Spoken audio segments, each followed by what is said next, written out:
For the first time since a nearly 50-year-old state, Syria is facing its most serious Well, the war in Syria is gearing up to some sort of a new phase. this phase. A new phase It's really getting more and more complicated. Turkey's invasion. The Assad regime used chemical weapons. Kurds are carving out their own statelet called Rojava.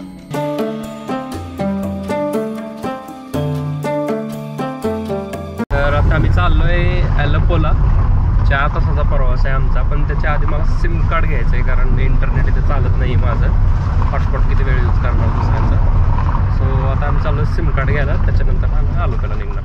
Okay, I will pay for it. You pay me later. Okay, no problem. And also I will give it back to once I.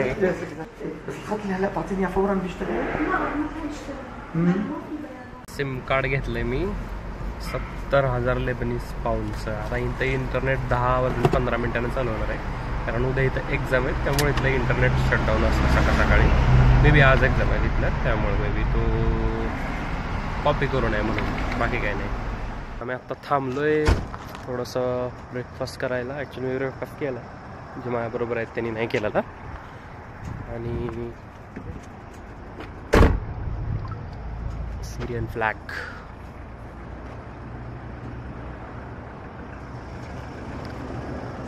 अजून खूप travel करायचे. So मी इथं घेईन काहीतरी coffee वगैरे try करूया. छान दिसते हॉटेल. मिडल ईस्ट कंट्रीमध्ये तुम्हाला माहिती आहे का, एक मज्जा अशी आहे ना की ह्या सगळं वाळवंट आहे किंवा माउंटन्स आहेत, पण झाडं तुम्हाला एवढी भारी भारी झाडं इथं बघायला भेटतात ना. म्हणजे काय बोलणार, हे माझं हॉटेल आहे, खूपच छान आहे. तर हॉटेलमध्ये मी घेतलेला ब्लॅक टी. इकडचे लोक चहा दूध टाकत नाहीत, सो ब्लॅक टी भेटतो, कॉफी पण भेटते. आणि हॉटेल छान होतं. आता प्रत्येक हॉटेलमध्ये सिरियामध्ये तुम्ही जर गेला तर तुम्हाला तिथं फाउंटन भेटतो, म्हणजे आतमध्ये फाउंटन असतो, पाणी असतं, आणि हॉटेलच्या बाहेर आणि आतमध्ये झाडं असतात. 300 किलोमीटर आहे अलेपो इथून. आता मी बघतोय पण रस्त्याला जास्त गाड्या नाही आहेत, एक दोन गाड्या येत आहेत फक्त. फुल ऑफ माउंटन्स आहे तिथं आणि इंटरनेट पण कमी आहे खूप. ते आम्ही थोडा वेळ थांबू कुठंतरी चहा कॉफी घ्यायला. ॲक्च्युली जेव्हा मी इराणमध्ये होतो तेव्हा पण मला सेम असंच झालेलं आहे. ॲक्च्युली थोडी भीती वाटत होती. काय सांगावं, दुसऱ्याचा देश आहे, इथं काय होईल, गाडी आली, काय झालं. पण ठीक आहे, बघूया आता काय होतंय. होम्समध्ये सिरियाची सिटी आहे ही. 3-4 चेक पॉईंट लागले. प्रत्येकजण विचारत होता, पासपोर्ट बघितला, कोण आहे काय आहे, पण आपल्यासोबत कोणतरी असल्यानंतर म्हणजे गाईड, त्यामुळं काही एवढा इश्यू येत नाही इथं. पण इथून पुढं गेला तर तुर्कीची बॉर्डर लागते, म्हणजे होम्सपासून पुढं गेल्यानंतर अजून बरेच शहर आहेत ते, आणि तिकडं मे बी जास्त रिबेल्स आणि अपोजिशनचे सेंटर आहेत, त्यामुळं प्रत्येकाला येणाऱ्या सगळ्यांना चेक करतात. तर आम्ही आता थांबणार आहे इथं होम्समध्ये. बरंच काय काय बघायला. भेटूया थोडा वेळ.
वाटतंय की कसं इथल्या लोकांनी सफर केला असतो त्यावेळेस.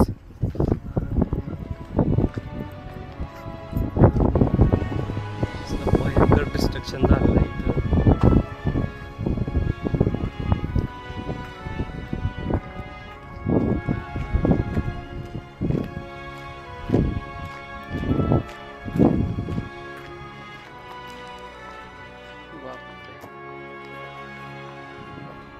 इकडे एक बिल्डिंग आहे पूर्ण डिस्ट्रॉय झाली या बाजूची.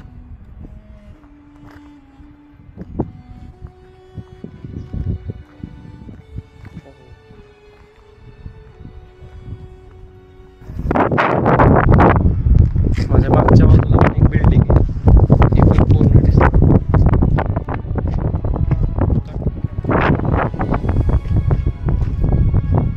सगळं पडलेलं आहे आता फक्त ढाचा राहिलेला आहे. ऑलमोस्ट सगळ्यात जास्त एरिया जर अफेक्ट झाला असेल तर होम्सचा सिरियल सिव्हिल वॉरमध्ये पूर्ण डिस्ट्रॉय झालेला आहे.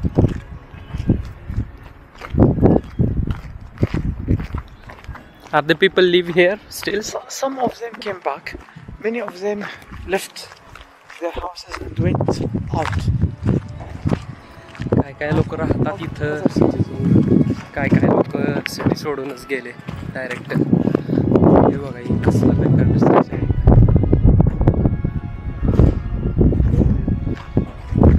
If you like, we can come back. Yes, yes.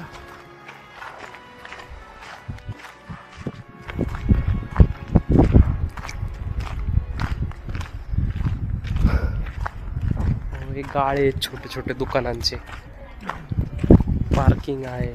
May be इथं may be this like basement. एके काळात इथं सगळीकडे दुकानं शॉप असणार. May be this is a shopping street or something. छोटे छोटे गाळे आहेत. क्या बिल्डिंग उद्ध्वस्त झालेल्या आहेत, काहीच नाही राहिलेलं इथं.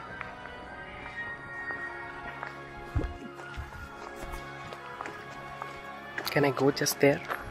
We can try. Just, I will be careful. Yeah.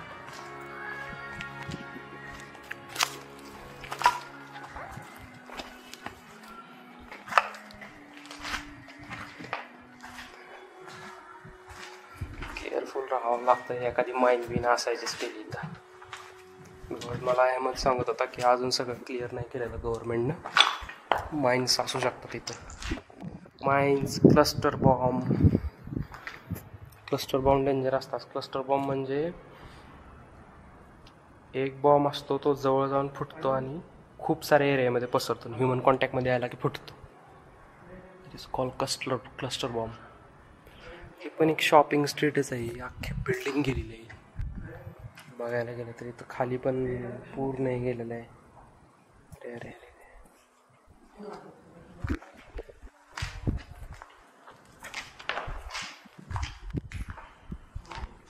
Building गेली आहे पूर्ण. पण सगळ्या टाईपचे वेपन होते. Missile, rocket, grenade, mortar, everything.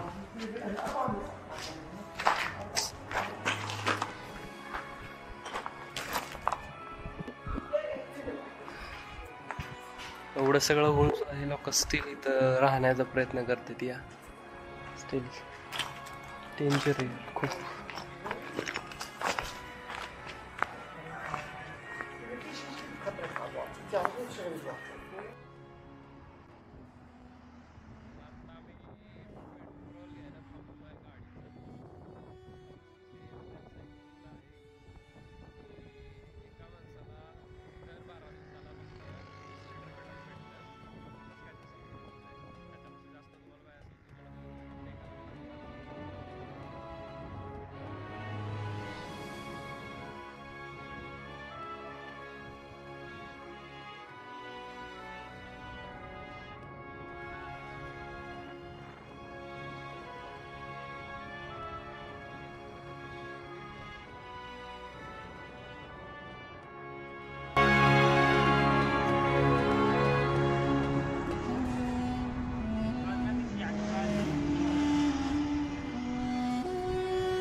सिरियाकडे त्यांचं स्वतःचं ऑइल नाही आहे, म्हणजे आहे ऑइल सिरियाकडे, पण ते कुर्द लोकांकडे किंवा रेबेलियन्सकडे किंवा आयसिसच्या कब्जात आहे.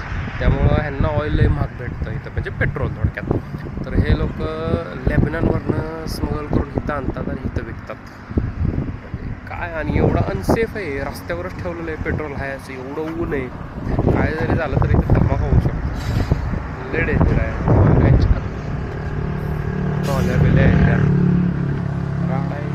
खतरनाक आहे बाबा. गोव्यामध्ये बाटलीने विकते, तिथं केंडाने विकते. ती केंडा इथं तिच्या मोठी.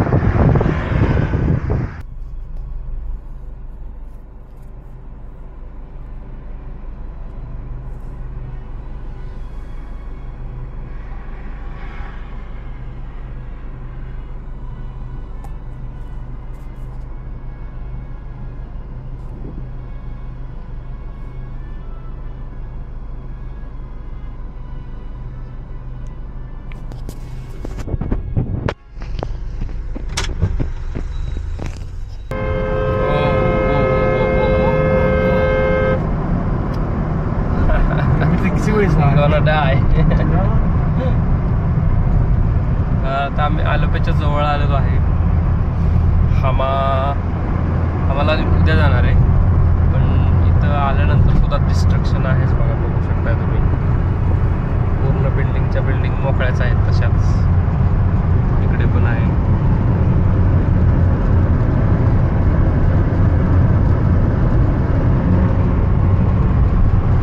बघायला गेलं तर लय डेंजर आहे. पण बॉर्डर क्रॉसिंगला किंवा चेक पॉईंट्सला सगळे विचारतात हाऊज दिस एरिया.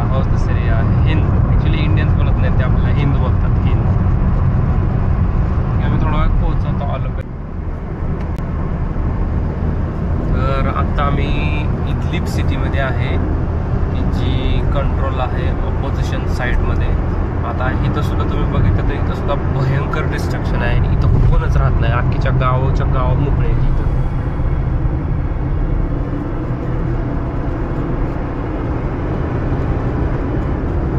हे पूर्ण गाव आहे इथं, किंवा एक सिटी आहे असं पकडा. हे पण बघा इकडे या बाजूला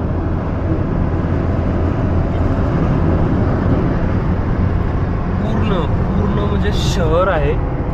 Is anyone live here? No, most people have left. Many of them left to Turkey or elsewhere.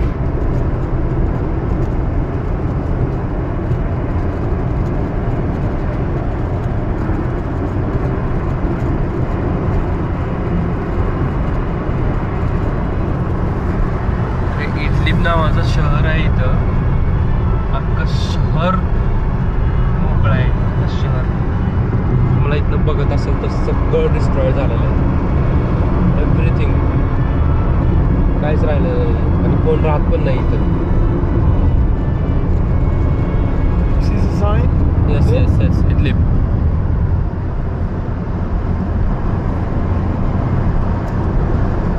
So basically this is the opposition's area. To the left. To the left. Yes, this is the boundaries. I mean, Idlib is over there to the left. Very near the opposition area. Okay. And this area, the region of Idlib, is closer to Turkey, supported by the Turks, and they get all the support of the Turks. They even buy with Turkish lira and sell with Turkish lira. Yes, I know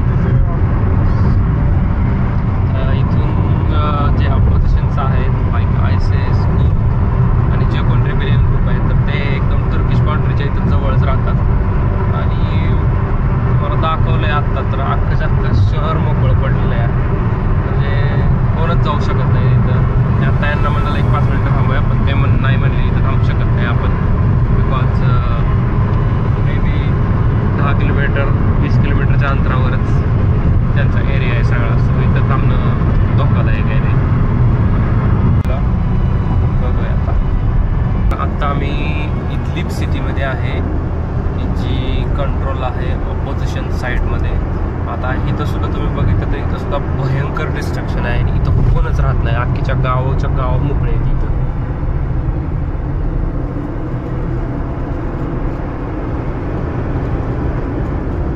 हे पूर्ण गाव आहे इथं किंवा एक city आहे असं पकडा. हे पण बघा इकडे त्या बाजूला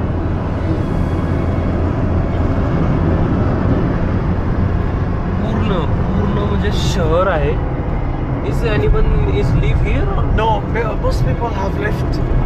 Many of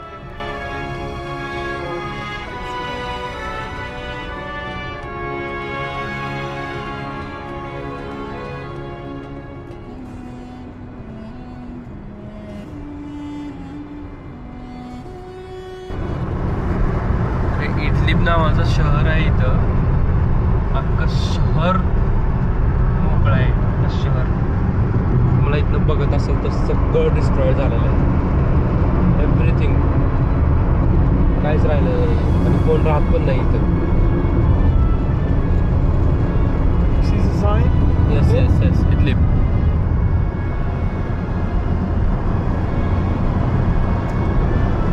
So basically this is the opposition's area. to the left. To the left. Yes, this is the boundaries. I mean, Idlib is over there to the left, very near the opposition area. Okay. And this area, the region of Idlib, is closer to Turkey, supported by the Turks, and they get all the support of the Turks. They even buy with Turkish lira and sell with Turkish lira. Yes, I know. I see. I read the news because maybe the Turkish army drone attack in Idlib. इथून जे ऑपोजिशन्स आहेत like ISIS आणि जे कोण rebellion group आहेत तर ते एकदम तुर्किश बाउंड्रीच्या इथं जवळच राहतात. आणि मला दाखवलं आहे आत्ता तर अख्खं शहर मोकळं पडलेलं आहे. म्हणजे कोणच जाऊ शकत नाही इथं. आता यांना म्हणाला एक 5 मिनटं थांबूया पण ते नाही म्हणले इथं थांबू शकत नाही आपण. बिकॉज मे बी 10 किलोमीटर 20 किलोमीटरच्या अंतरावरच त्यांचा एरिया आहे सगळा. सो इथं थांबणं धोकादायक आहे. मी अलोपेला पोहोचलो. या कॅसलमध्ये मला जायचं होतं पण हा कॅसल बंद होता त्यामुळे मी कॅन्सल केलं. 4 तास लागले जवळजवळ यायला इकडं आम्हाला. पण येताना जे काही बघितलेलं आहे ना मी खूप भयंकर होतं. सगळीकडे डिस्ट्रक्शन. म्हणजे जस्ट इमॅजिन इफ जर तुम्ही एखाद्या गावात राहताय. लेट्स पकडा तुम्ही पुण्याला जाताना कुठल्या तरी एखादं छोटंसं गाव आहे सपोज शिरवळ आहे पकडा. तर ते शिरवळ एवढा एरिया होता किंवा त्याच्यापेक्षा जास्त मोठा होता. तर लिटरली तिथं A to Z घरं जी होती ती फुटलेली होती तुटलेली होती. सगळीकडे डिस्ट्रक्शन होतं. आणि जस्ट इमॅजिन तिथं कोणच राहत नाही. म्हणजे ही सगळ्यात मोठी गोष्ट आहे की तिथं राहत नाही आहेत लोक. आता जेव्हा ड्रायव्हरला गाईडला माझ्या विचारलं मी तर तेव्हा तो बोलला की मोस्ट ऑफ द पीपल निघून गेले इथून. तर ते काही टर्कीला गेले काही लेबनानमध्ये आले. इथली जवळजवळ सिरिया म्हणजे सिरियाची जवळजवळ पॉप्युलेशन मला वाटते 1 करोड किंवा त्याच्यापेक्षा जास्त असेल. पण जवळजवळ 40 लाख लोकांनी आपलं घर सोडलं. म्हणजे आपलं राहतं घर सोडलं. आता इथली सिव्हिल वॉरची हिस्ट्री खूप क्रिटिकल आहे सांगायला गेलं तसं. तर ते एवढं जास्त एक्सप्लेन करेल मी पुढच्या एखाद्या व्हिडिओमध्ये जेव्हा मी फ्री असेल निवांत बसलेलं असेल तेव्हा. पण आत्ता पण इथं बघितलं तुम्ही तर माझ्या मागं तुम्ही इथं मी तुम्हाला दाखवतो. इथं पण डिस्ट्रॉय झालेलं बिल्डिंग आहे. सगळं दुरुस्त केलं आहे.